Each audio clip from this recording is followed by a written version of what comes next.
பாகன் sir ஒரு ஒரு சில வார்த்தைகள். ஏன்னா எங்க எல்லாரையுமே வளர்த்தெடுத்த ஆசிரியர்.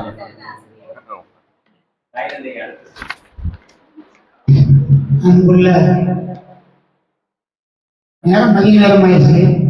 காலை நேரத்துல உங்களுக்கு நல்ல உள்ளங்களாக இருக்கக்கூடிய அனைவருக்கும் உண்மையிலே என்னுடைய மனமார்ந்த வாழ்த்துக்களை தெரிவித்துக் கொள்கிறேன். உண்மையிலே நல்ல உள்ளங்கள்னா உங்களை மாதிரி நல்ல உள்ளங்களை நான் பார்த்தேன். நாங்கள் போய்கிட்டு இருக்கும் போதே அங்கேருந்து வண்டியில் வந்துகிட்டு இருந்தாங்க. நான் அப்போ பார்த்தேன், இதான் போய்கிட்டு இருக்கவாரு நம்ம ஸ்கூல், நம்ம வீடு போய்கிட்டு இருக்கான். அப்புறம் இங்கேருந்து பிள்ளை இங்கே போய்கிட்டு இருக்கு. நம்ம பார்க்க முடியாத சூழ்நிலை உருவாகுதோ. ஆனால் உண்மையிலே சொல்ற இந்த சந்தோஷத்தை அப்படியே கடவுள் எழுதிட்டு வந்தாங்க. அதே நான் ரொம்ப பெருமையாக நினைச்சேன். எங்கே போனாலும் அது விடாத முயற்சி. இது இந்த பள்ளியில் பயின்ற என்னுடைய மாணவி, என்ன சார் நீங்க இல்லாமல் போறீங்களா? நான் எங்கேயும் போகல, நம்ம திடீர்னு போற மாதிரி சூழ்நிலை உருவாயிடுச்சு, அதனால நான் போயிருப்பேன். நீ இங்க இருந்து நடக்கக்கூடிய விஷயங்களை எனக்கு போன் பண்ணிடு, நான் என்னன்னு கண்டிப்பா நான் உனக்கு சொல்றேன். முன்னாள் மாணவர்கள் உயர்த்தி பேசினாங்க. எங்களுடைய முயற்சியும் இருந்துச்சு, மாணவர்களுடைய முயற்சியும் இருந்துச்சு. அதனாலதான் இந்த அளவுக்கு உயர்ந்து ஆசிரியர்கள் இருக்காங்க, டாக்டரா இருக்காங்க, பேங்க் மேனேஜரா கூட இருக்காங்க. அதே மாதிரி நீங்களும் பல கைத்தொழில்களை செய்து உங்களுடைய வாழ்க்கையில் மேலும் உயர வேண்டும் என்று வாழ்த்தி விடைபெறுகிறேன். நன்றி. வேற யாரும் பேசுறீங்களா? போகலா மேடம், வாங்கம்மா. ஏன்னா இல்ல நான் ஸ்டார்டிங்ல இருந்து பாத்துக்கிட்டு இருக்கேன். அங்க உங்களை முதல்ல பார்த்ததுல இருந்து பாத்துக்கிட்டு இருக்கேன். ரொம்ப சுறுசுறுப்பா இருக்கீங்க.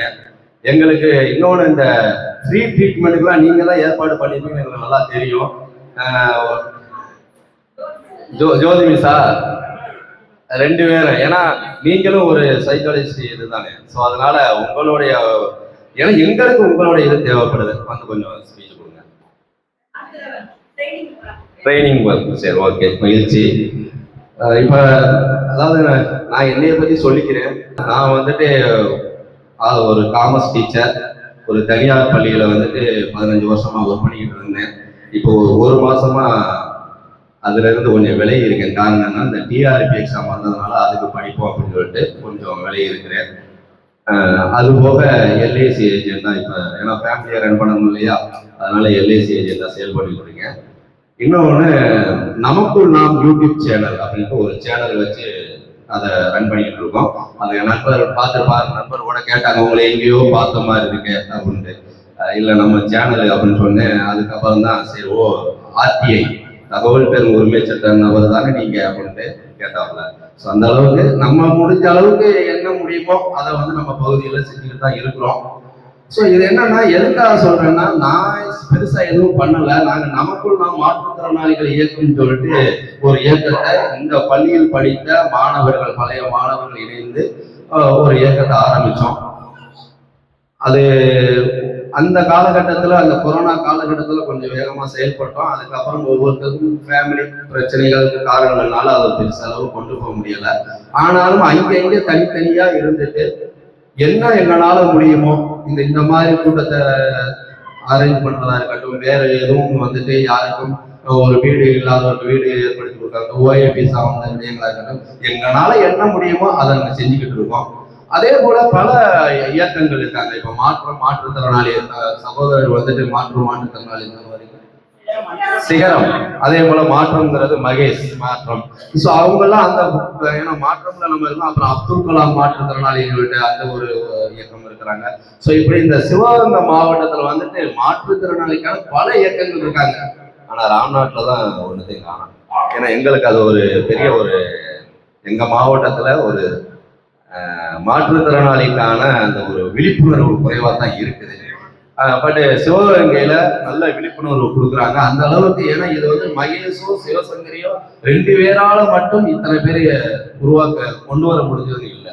அவங்க ரெண்டு பேரோட இது இங்க இருக்கக்கூடிய ஒவ்வொரு இயக்கத்திலையும் இருந்து அவர்களுக்கு, ஏன்னா நான் ஒரு குரூப்ல பார்த்தேன், அவங்க வந்து என்ன பண்ணாங்கன்னா, இப்ப மகேஷ் பேசி விட்டு இருந்தாங்க. அதுக்கப்புறம் அவங்க தனிப்பட்ட முறையில அவங்களும் இப்படி இன்னைக்கு காலையில அவங்களும் மோட்டிவேஷன் அந்த இப்படி ஒரு முகாம் நடக்குது அப்படின்னு சொல்லிட்டு கண்ணன் நினைக்கிறவங்க அவங்க வந்துட்டு ஆமா அவங்களும் பேசியிருந்தாங்க. ஏன்னா அவங்கலாம் இப்ப எனக்கு வந்துட்டு பேர்கள் தான் தெரியும், முகங்கள் சரியா தெரியாது. இப்ப இந்த சகோதரெல்லாம் நான் தேவட்டையில அடிக்கடி பார்த்துருக்கிறேன். நான் பாட எங்கிட்ட போவேன், அவர் அங்கிட்ட போவாரு. இப்ப இங்கனக்குள்ளதான் பார்க்கணும், அடிக்கடி பார்த்த நபர் தானே அப்படின்ட்டு.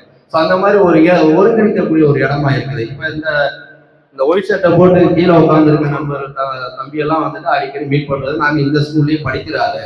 ஆனா வந்திருக்கவங்களும் பல பேர் வந்துட்டு எனக்கு புதுசு தான். ஸோ அப்படியான நபர்கள் எல்லாம் நாங்க பார்க்கறதுக்கு ஒரு வாய்ப்பாகவும் இந்த முகாம் அமைஞ்சிருக்குது. அந்த வகையில நான் மகிழ்ச்சி அடைகிறேன், சந்தோஷம். இந்த பயிற்சியை நீங்க எப்படி சொன்னீங்களோ அதே மாதிரி அதை சிறப்பா செய்து காட்டுவீங்க அப்படின்னு நம்புறோம். நீங்களும் வந்துட்டு அவங்க சொல்லியிருக்கக்கூடிய அந்த பயிற்சி, நீங்க எந்த பயிற்சி எடுக்க நீங்க முடிவு பண்ணிருக்கீங்களோ அந்த நாளை கரெக்டா அவங்க சொல்ற டயத்துல அந்த நாளை பயன்படுத்திக்கங்க. ஏதோ கடமைக்கு வந்துட்டு மேடம் சொன்னாங்க இல்லையா, இருந்துட்டு வீட்டுக்கு போனவனே சரி ஒரு ஒரு விடயம் சொல்லியே சொன்னாங்க மேடம். ஸோ அது எனக்கு டக்குன்னு வரல. ஸோ அந்த மாதிரி இல்லாம நம்ம ஒரு விடயத்துல இதை செய்யணும் முடிவு பண்ணிட்டோம்னா அதுல கடைசி வரைக்கும் அதை முயற்சி செய்யணும். அதுல பிடிவாதமா இருக்கணும். பிடிவாதம் தான் நமக்கு முக்கியம். நமக்கு பொதுவாகவே பிடிவாதம் அதிகமா இருக்கணும். ஆனா அந்த பிடிவாதத்துல இந்த பொருளாதார ரீதியா நமக்கான நம்மளுடைய வாழ்க்கை தரத்தை உயர்த்துவதற்கான அந்த பிடிவாதத்தை நீங்க இந்த பயிற்சி மூலமா பெற்று சிறப்பா அடுத்தடுத்த நாட்கள் நகர வேண்டும் என்று இறைவனை வேண்டிக் கொண்டு இந்த வாய்ப்பு கொடுத்தமைக்கு நன்றி.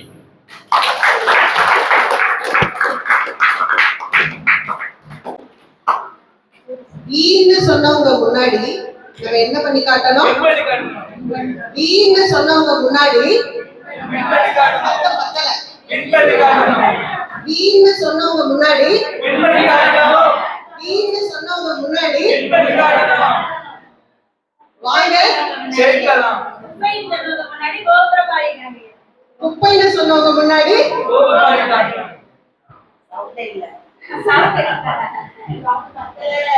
நீ ஒரு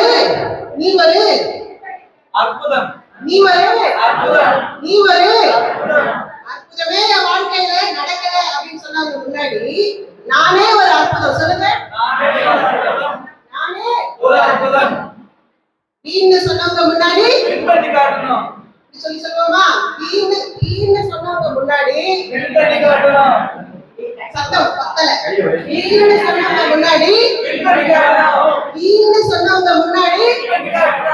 பண்ணி காட்டுவீங்களா? உங்க ஆர்எஸ் ஸ்கூல் உலகம் முழுக்க தெரிய வருமா?